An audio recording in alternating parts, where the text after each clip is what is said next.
Greetings everyone, this is Mitch Dyer. I'm here with Scott James from 2K, and we're taking a look at Armory in Evolve. This is a new map.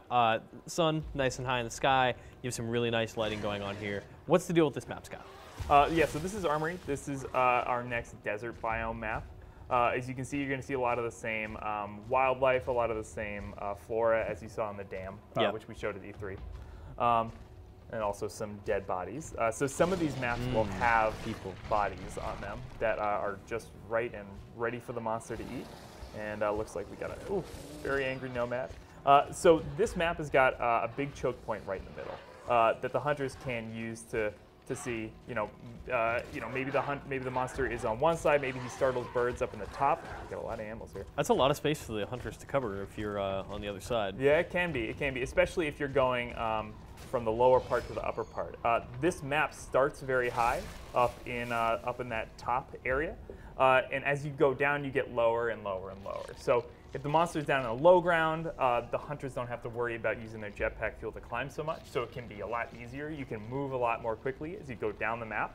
But if you're down in the low ground and you've got birds, up in the top, you can trap him up there, but it's going to take you a long time to get So what's the deal? Like if you're running around here and you start to descend, what's the advantage for you as a monster versus, like, why wouldn't I ever just stay up high?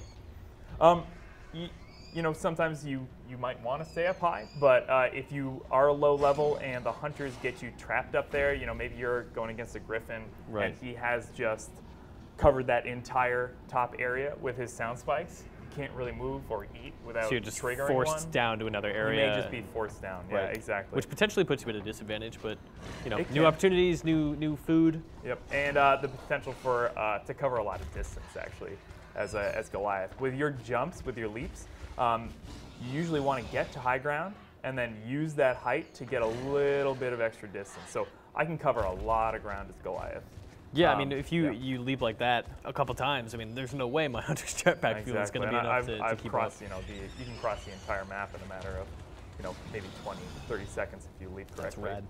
So it's clear right now, but there's weather conditions involved that are randomized, right? Like, how does that affect the variable? Like, what are the variables in this map? How does it differ from match to match? Yeah, so where our forest maps or the acid biome that we showed with orbital drill, rainstorms can come in, or even thunderstorms. They can obscure vision. They can wash away tracks. The desert maps have something similar, where either dust storms or very heavy fog can roll in.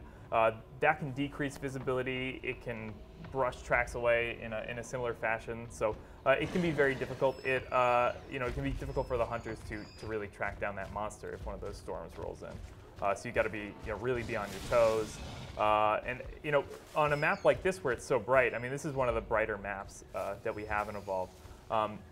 Your advantage is your visibility. You can spot the monster, you can spot the hunters from way across the map. If that visibility drops, you're at a pretty big disadvantage.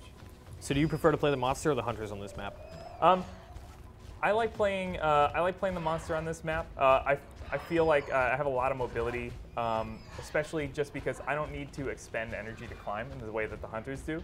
They have to use their jetpack fuel resource to climb, whereas with the monster, maybe one leap, or I can just even climb straight up a wall. I can use that verticality to my advantage. Awesome, cool. Thank you so much, Scott. For more on Evolve, including more level walkthroughs with Scott James, stay tuned to IGN.